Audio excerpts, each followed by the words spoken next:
Lorsque j'ai fait sa connaissance, Ingrid était alors enseignante dans une école élémentaire de Blois, dans le Loir-et-Cher. Elle m'avait très vite confié qu'elle ne se sentait plus vraiment en phase avec ses aspirations et qu'elle envisageait une reconversion professionnelle. J'avais quitté Blois et je n'avais pas revu Ingrid depuis 3 ans. C'est grâce à sa page Facebook que j'ai appris son entrée en bac pro. Depuis fin août 2020, Ingrid se retrouvait sur les bancs de l'école. À 47 ans, elle avait pris un tournant décisif. Je décidai d'aller la retrouver sur le terrain dans le cadre de son stage au domaine de Montrieux, dans le Vendômois. J'allais faire 2 belles rencontres, Ariane, la propriétaire du domaine, et Sébastien. Tous avec une même passion, la vigne et le vin.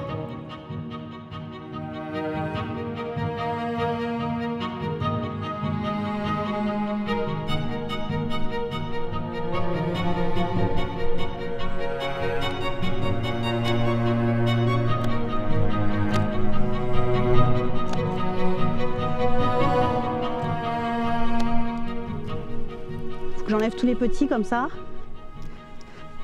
pour pas que ça se développe, hein, pour vraiment garder ce que j'ai sélectionné.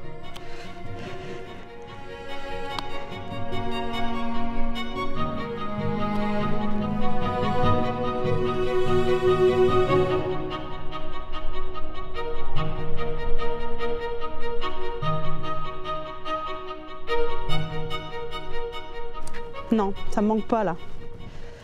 Après, bon, il y a les conditions Covid office qui font que je préfère être ici que faire des choses qui m'intéressent, même si le métier d'enseignant est intéressant. Mais vu les conditions, quand je discute avec mes collègues, c'est quand même compliqué en ce moment.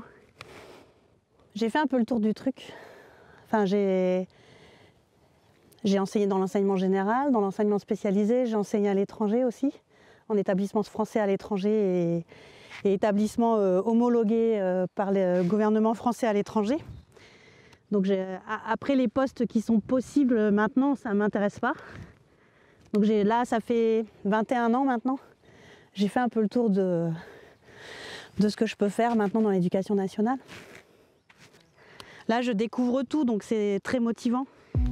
Et puis,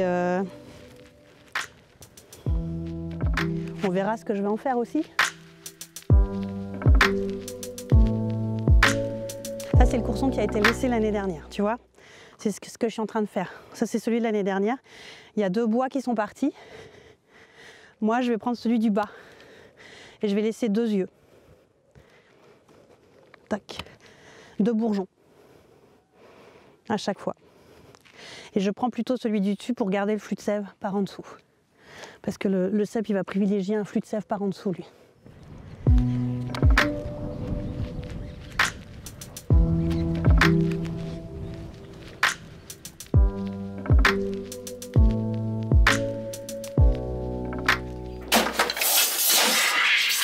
Ce matin, au domaine de Montrieux, la machine à dégorger vient de tomber en panne. Ariane doit procéder à un dégorgement à la volée. Le dégorgement consiste à faire sortir les lies en utilisant la pression du gaz carbonique avant la mise en bouteille du pétillant naturel. Il faudra ensuite rajouter de la liqueur pour compléter les bouteilles. Je fais pas ça de toute façon, si je la retourne et que la lie est en bas, tant qu'il y a de la matière solide, en fait, la réaction c'est que dès que tu vas l'ouvrir, en fait, tout va gerber. Tu n'auras rien dans ta bouteille. Plus il y a énormément de lie cette année, donc ça fait que c'est un dégorgement plutôt difficile.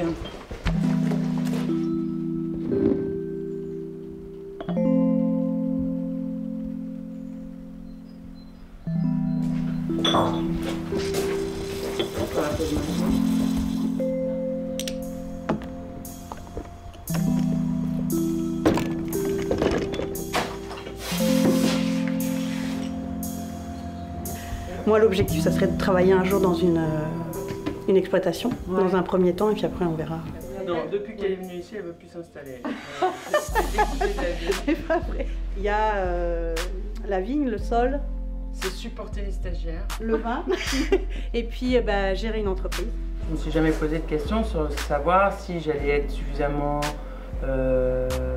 costaud, pas costaud, si j'allais pouvoir m'en sortir, du fait que j'étais une femme. Mais je trouve toujours des solutions, ouais, bien sûr. Mais c'est moi qui suis sur le tracteur, après. Et les gars, ils ont un autre point de vue aussi, parfois. Ils apportent d'autres choses. Et ils solutionnent plein d'autres choses. Enfin, voilà, l'échange est super intéressant.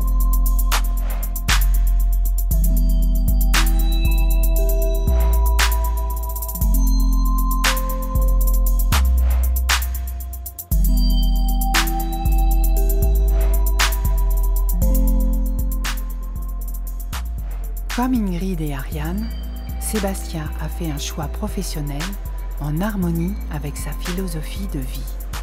J'étais en fac de bio à l'époque, il y a une dizaine d'années. Et je voyais que les débouchés professionnels, ça commençait à être très limité. Et j'avais rencontré un caviste qui m'avait donné un petit peu ce goût du vin plus artisanal que ce que j'avais l'habitude de goûter, quoi. Et suite à quoi je suis devenu caviste pendant 5 ans et un autre événement a fait que j'ai lâché mon boulot, mon appart à Paris et puis je me suis retrouvé à me demander quoi faire. Pourquoi pas essayer de faire du vin parce que j'avais déjà visité quelques vignerons. Et ce mode de vie en fait m'avait plu. Après moi je veux pas forcément en faire une activité dont j'en vis. Moi ça me va très bien de bosser pour Ariane et puis d'en faire un petit peu à côté pour moi, pour ma consommation, pour rigoler, pour les potes. C'est plus le plaisir de faire un produit qui me pousse plutôt que l'échappatoire professionnel. Le fait d'être son propre patron, le fait d'avoir un rythme de vie qui dépend plus de facteurs saisonniers et de facteurs naturels en fait que d'un planning qui nous impose d'être aussi bien en hiver de 8h à 17h qu'en été. Enfin, c'est quelque chose qui me correspondait plus, quoi. On parlait justement de ce besoin de personne, moi c'est plutôt une envie de sortir de ce que la société nous propose en fait.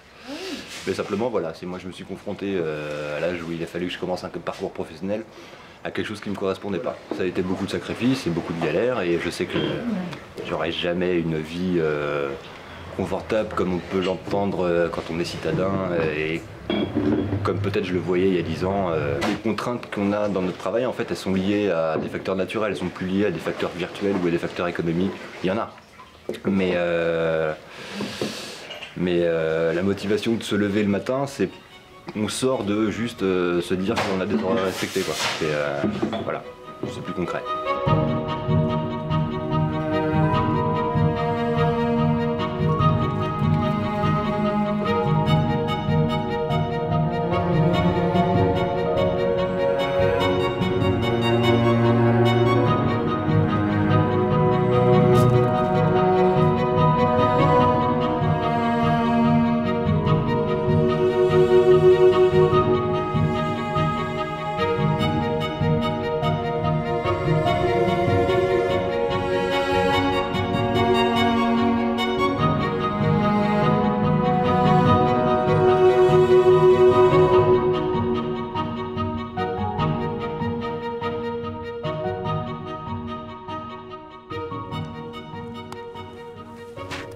Ça pleure, oui, ça y est.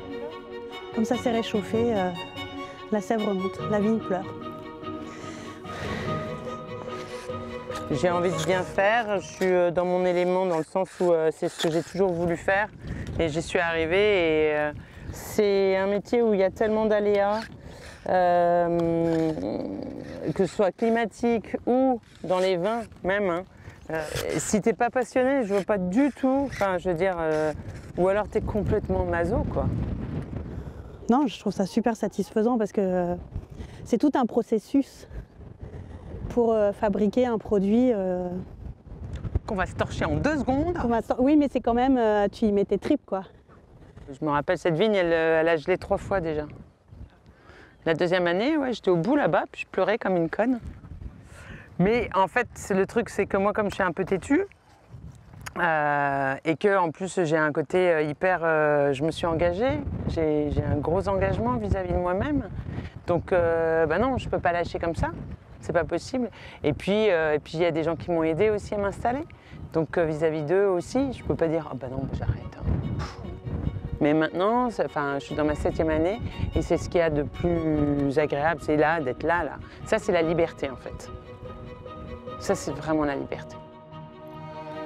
Les semaines ont passé, je ne suis pas retournée au domaine de Montrieux. Malgré une année compliquée en raison de la crise sanitaire et du dérèglement climatique, Ingrid termine son année avec succès, mais retrouvera néanmoins son bureau de professeur des écoles pour cette année encore. Sébastien concrétise l'achat d'une maison et de caves troglodytes. Pour Ariane, c'est une période difficile. Les derniers gels tardifs ont brûlé les bourgeons de son chenin. Il n'y aura pas de vin blanc cette année.